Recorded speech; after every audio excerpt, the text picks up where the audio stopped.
दोस्तों अभी जल्दी ही मेरे एक वीडियो पर एक कमेंट था और उसमें किसी भाई ने नपुंसकता का इलाज पूछा था। तो आज हम बात करेंगे नपुंसकता के बारे में। आखिर क्या कारण है कि आजकल इनफर्टिलिटी या इम्पोटेंसी की बीमारी बहुत ज़्यादा बढ़ती जा रही है। आजकल हमारे नवयुवक या युवतियाँ जो न्यूली मैरिड हैं, जिनकी अभी शादी हुई है, उनको 2 साल तक 3 साल तक बच्चे नहीं हो रहे, संतानें नहीं हो रही। पुरुषों में नपुंसकता की प्रॉब्लम आ रही है, स्त्रियों में बांझपन की समस्या आ रही है। लेकिन ऐसा क्यों हो रहा है? ऐसा क्या हुआ पिछले कुछ वर्षों में कि ये समस्याएं अब आम हो गई हैं और इनसे बचने का हम कोई ना कोई बहाना ढूंढ लेते हैं कि ये बीमारी इस वजह से हुई होगी या उस वजह से हुई होगी। एक दूसरे पर दोषारोपण करने लग जाते हैं, जिससे कि इस बीमारी का सॉल्यूशन नहीं निकल पाता। आज के वीडियो में हम ये समझेंगे कि आखिर क्या कारण हो सकता है जिस वजह से इस तरह की बीमारियां आए दिन आ रही हैं, और अगर ऐसा है तो क्या कोई उसका उपाय है, अगर है तो वो उपाय क्या है। आज के वीडियो में हम इसी विषय पर चर्चा करेंगे।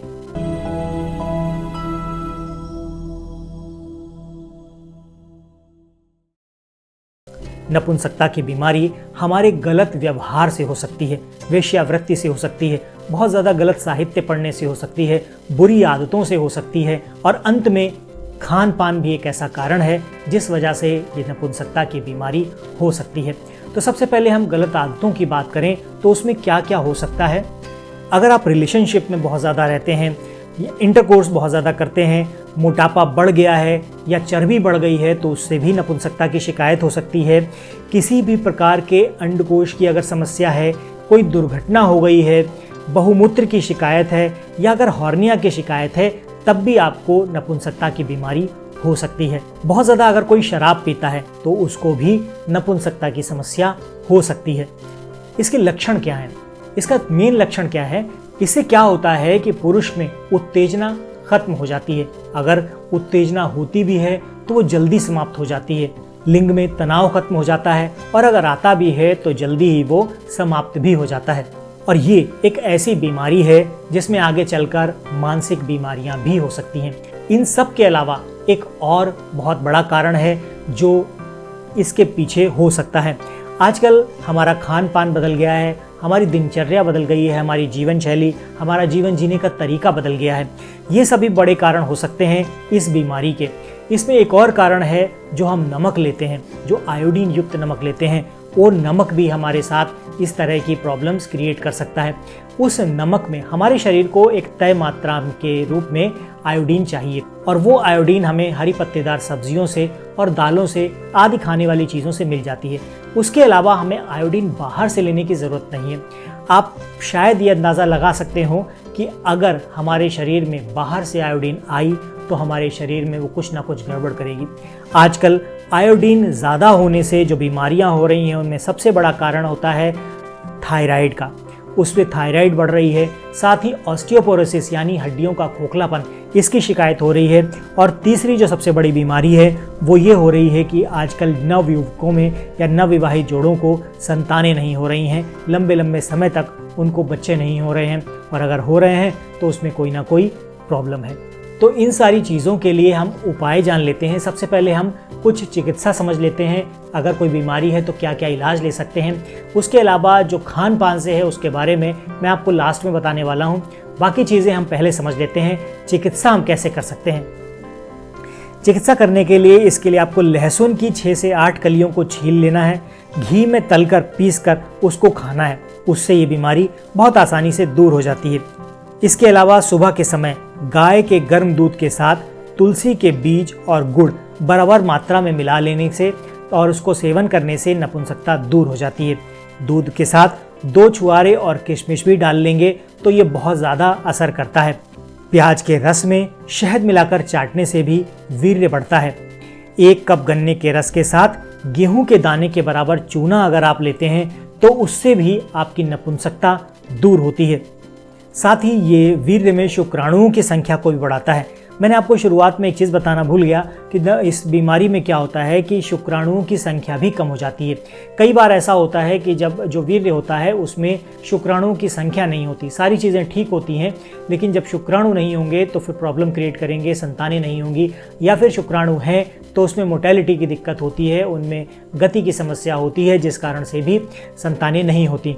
तो चूना लेना बहुत आसान है और बहुत ही सफल इलाज माना जाता है इस तरह की बीमारी का। लेकिन एक चीज़ ध्यान रखिएगा, चूना वही लोग ले सकते हैं जिनको कभी भी पथरी की समस्या ना हुई हो, ना इस समय ना भूतकाल में। अगर ऐसा कुछ हुआ है तो उन लोगों को चूने का विकल्प ढूंढना है, चूना नहीं लेना है। इसके अलावा एक काम और कर सकते हैं, अश्वगंधा, शतावर, आंवला, गोखरू और नीम की गिलोय, इन सभी को समान मात्रा में मिला लीजिए। पहले इनको चूर्ण बना लीजिए, उसके बाद इन सभी को समान मात्रा में मिला लीजिए। मिलाने के बाद किसी जार में रख लीजिए। 1-1 चम्मच की मात्रा दिन में 3 बार लेनी है। इसके सेवन से बल वीर्य की वृद्धि होती है, स्वप्न दोष, शीघ्र पतन और नपुंसकता, ये सभी बीमारियां, इस तरह की सभी बीमारियां दूर होती हैं। और ये सबसे खास बात कि ये हर एक मौसम में लिया जा सकता है। तो ये सारे काम आप कर सकते हैं। ये सारी चिकित्सा एक साथ नहीं करनी है। अगर हम अपने किसी भी वीडियो में जब जिक्र करते हैं 3 से 4 उपाय आपको बताते हैं, तो उसका मतलब ये नहीं कि आपको सभी उपाय एक साथ करने हैं। आप पहले एक उपाय कीजिए, जब वो नहीं होता दूसरा कीजिए, फिर तीसरा कीजिए और फिर चौथा कीजिए। तो इस तरह से आप कीजिए। जो पहले उपाय से अगर आपको आराम मिल जाता है तो दूसरा उपाय करने की ज़रूरत नहीं है, दूसरे उपाय से आराम मिल जाता है तो तीसरा करने की ज़रूरत नहीं है। ठीक इसी तरह जब आपका खान पान बदलेगा, जो मैंने आपको बताया कि खान पान में सुधार कर लीजिए तो भी आपकी ये बीमारी दूर हो सकती है। उसमें क्या करना है, आपको भोजन के या आयुर्वेद के नियमों का कट्टरता से या सख्ती से पालन करना है। सख्ती से पालन करने का मतलब ये है, सुबह उठते ही पानी पीना है, खाने के साथ पानी नहीं पीना है, खाने के बाद 1.5 घंटे तक पानी नहीं पीना है, पानी घूट घूट करके पीना है, सिप सिप करके पीना है, पानी बैठ कर पीना है, भोजन खूब चबा चबा कर करना है, भोजन सुबह का जल्दी करना है, शाम का भी जल्दी करना है, नाश्ता बंद करके सीधा भोजन करना है। ये सारे नियम करेंगे तो भी ये बीमारी दूर होती है। साथ में सबसे बड़ा काम आप कर लीजिए, नमक को बदल दीजिए। नमक आप आयोडीन युक्त अपने घर से निकाल कर बाहर फेंक दीजिए और पत्थर वाला नमक ले आइए। बहुत सारे गाँव में मैंने देखा है वो नमक जो पत्थर वाला नमक होता है, हम तो आयोडीन युक्त नमक खाते हैं, लेकिन वो पत्थर वाला नमक हम जानवरों को खिलाते हैं।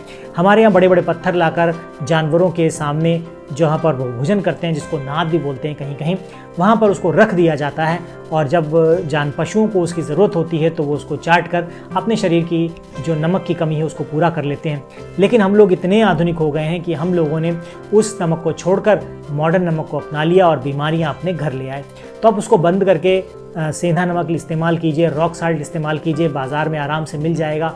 हो सकता है 2, 4, 5, 10 रुपये महंगा मिले, लेकिन इस महंगे से अच्छा है कि आप हॉस्पिटल जाने से बच जाएंगे। बड़ा बड़ा पैसा जो आप दवाइयों के रूप में खर्च कर देते हैं उससे बच जाएंगे। थायराइड की बीमारी आपको नहीं होगी, साथ ही नपुंसकता की बीमारी नहीं होगी।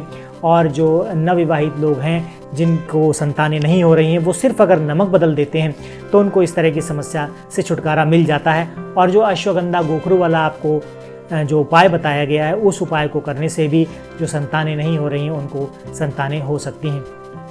इस विषय पर हम किसी अन्य वीडियो में विस्तार से चर्चा करेंगे। आज के वीडियो में फ़िलहाल इतना ही।